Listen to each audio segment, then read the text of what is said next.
이솝, 그는 누구인가? 이솝 이야기. 인류 역사상 가장 오래되고 널리 읽힌 이야기 모음 중 하나인 이솝 우화, 여우와 포도, 토끼와 거북이, 개미와 배짱이 같은 이야기들은 수천 년의 시간을 넘어 오늘날에도 어린이와 어른 모두에게 사랑받고 있다. 그런데 정작 이 이야기들의 저자로 알려진 이솝이라는 인물에 대해서는 놀라울 정도로 알려진 것이 없다. 그는 실존 인물이었을까? 아니면 후세 사람들이 만들어낸 전설적 존재였을까? 그가 정말 존재했다면 어떤 삶을 살았을까? 이솝을 둘러싼 이야기들은 역사적 사실과 전설, 신화와 추측이 복잡하게 뒤엉켜 있다. 그를 언급한 고대의 기록들조차 서로 모순되는 내용을 담고 있으며 현대 학자들 사이에서도 그의 존재 자체에 대한 논쟁이 끊이지 않는다. 여기서는 이솝에 관한 다양한 기록과 전설들을 깊이 있게 살펴보고 그가 과연 누구였는지를 다각도로 탐구해보고자 한다. 여러분, 이 이름 다들 아시죠? 이솝. 그런데 말이죠. 이 이름 뒤에 숨겨진 그 사람에 대해서는 글쎄요, 아는 게 거의 없을걸요? 오늘 이 미스터리의 주인공 이솝을 한번 제대로 파헤쳐 보겠습니다. 자, 이 이야기 토끼와 거북이. 다들 기억나시죠? 느려도 꾸준하면 결국 이긴다는 거. 재능만 믿고 꾀부리던 토끼를 이기는 그 거북이 이야기요. 우리 어릴 때 정말 귀에 못이 박히도록 들었잖아요. 이것도 빼놓을 수 없죠. 개미와 배짱이. 여름 내내 신나게 노래만 부르던 배짱이랑 땀 뻘뻘 흘리면서 겨울을 준비했던 개미. 진짜 미래를 대비해야 한다는 그 교훈.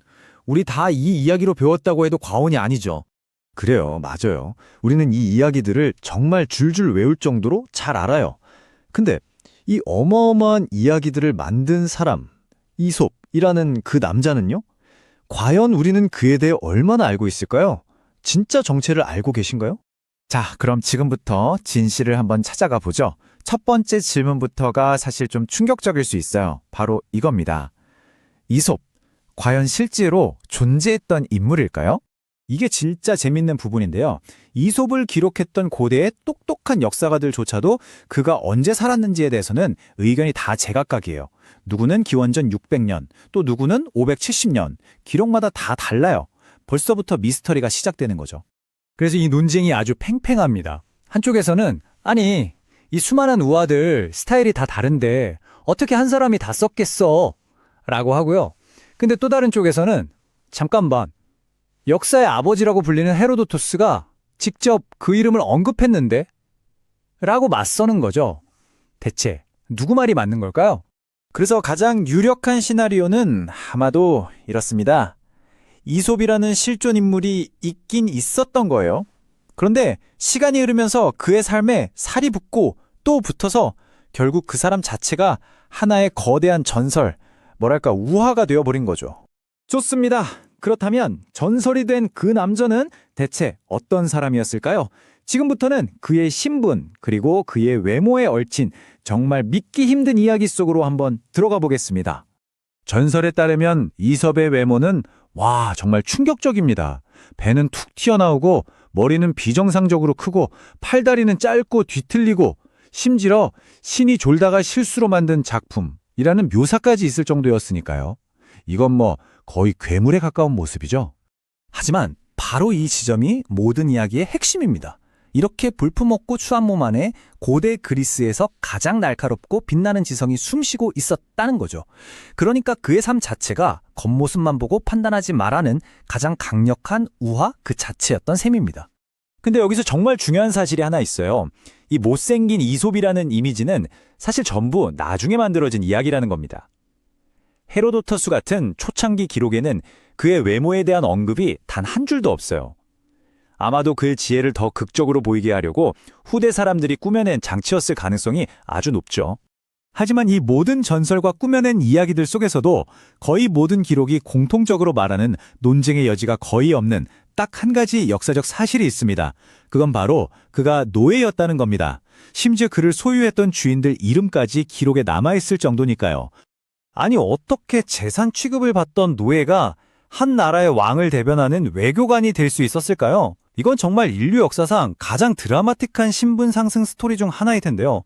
그 비밀을 지금부터 파헤쳐 보겠습니다. 그의 출신에 대한 힌트는 어쩌면 그의 이름, 바로 이솝이라는 이름 자체에 숨겨져 있을지도 모릅니다. 과연 이 이름은 우리에게 어떤 비밀을 알려줄까요? 여기에는 아주 강력한 두 가지 단서가 있습니다. 첫째, 이솝이라는 그의 이름이요. 이게 고대 그리스어로 에티오피아를 뜻하는 아이티오피아라는 단어랑 발음이 정말 비슷해요. 그리고 둘째, 그의 우화에는 코끼리, 낙타, 원숭이처럼 당시 그리스에서는 볼 수 없었던 동물들이 심심치 않게 등장하거든요. 이게 과연 운연일까요? 그의 인생 여정을 한번 보세요. 정말 한 편의 영화가 따로 없습니다. 아무 권리도 없는 노예로 시작해서 오직 자신의 명석한 두뇌 하나로 자유를 쟁취하고 온 세상을 떠도는 유명한 이야기꾼이 되었다가 마침내 당대 최고의 부자왕 크로이소스의 외교관 자리까지 올라가게 됩니다. 정말 지성 하나로 운명의 족쇄를 끊어버린 거죠. 하지만 모든 위대한 이야기에는 비극이 따르는 걸까요? 이제 그의 인생 마지막 장을 펼칠 시간입니다.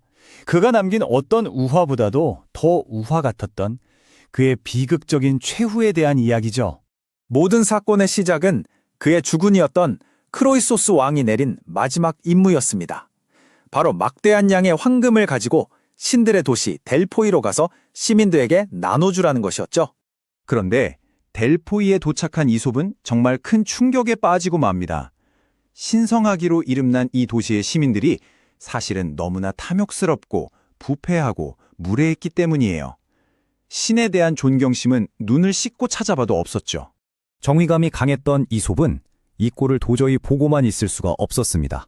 그는 사람들 앞에서 공개적으로 선언하죠. 이렇게 자격 없는 사람들에게는 우리 왕의 황금을 단 한 푼도 줄 수 없다. 그러고는 황금을 다시 걷어들입니다. 이건 정말 자신의 목숨을 건 용기 있는 행동이었습니다. 모욕감을 느낀 델포이 사람들의 복수는 정말 치졸하고도 끔찍했습니다. 그들은 이솝의 지매에 몰래 신전에 성물을 숨겨놓고는 그에게 신을 모독했다는 무시무시한 누명을 씌워서 사형을 선고해버립니다. 그는 왕의 사절로서 외교관 면책 특권이 있었지만 분노에 찬 군중들은 막무가내였습니다. 결국 그들은 이솝을 절벽으로 끌고 가서 그대로 밀어버렸습니다. 진실을 말했던 위대한 이야기꾼이 자신이 고발했던 바로 그 거짓 때문에 생을 마감하게 된 거죠. 하지만 이야기는 여기서 끝나지 않습니다. 전설에 따르면 이솝이 억울하게 죽은 뒤에 델포이에는 몇 세대에 걸쳐서 끔찍한 재앙이 끊이지 않았다고 해요. 결국 델포이 사람들이 그의 후손을 찾아가 정당한 보상금을 지불하고 나서야 그 저주라 풀렸다고 합니다. 그의 죽음마저도 결국에는 정의는 승리한다는 마지막 우화를 우리에게 들려준 셈이죠. 이 모든 이야기를 듣고 나니 이런 생각이 들지 않으세요? 노예로 태어나 시대를 초월하는 전설이 된 남자. 어쩌면 이솝, 그의 삶 자체가 그가 우리에게 남긴 가장 위대하고 가장 완벽한 우화는 아니었을까요? 삶 자체가 거대한 우화였던 남자 이솝이라는 인물의 완벽한 역사적 실체는 알 수 없으나 동물들을 의인화하여 인간 사회를 부드럽고 효과적으로 풍자한 그의 이야기는 서양 문학과 교육에 지대한 영향을 미쳤습니다. 노예에서 자유인으로, 번거리에서 탁월한 이야기꾼으로, 가난한 방랑자에서 왕의 외교관으로 극적인 삶을 살았던 이솝의 이야기 자체야말로 2000년을 뛰어넘어 우리에게 교훈을 전하는 가장 강렬한 우화일 것입니다.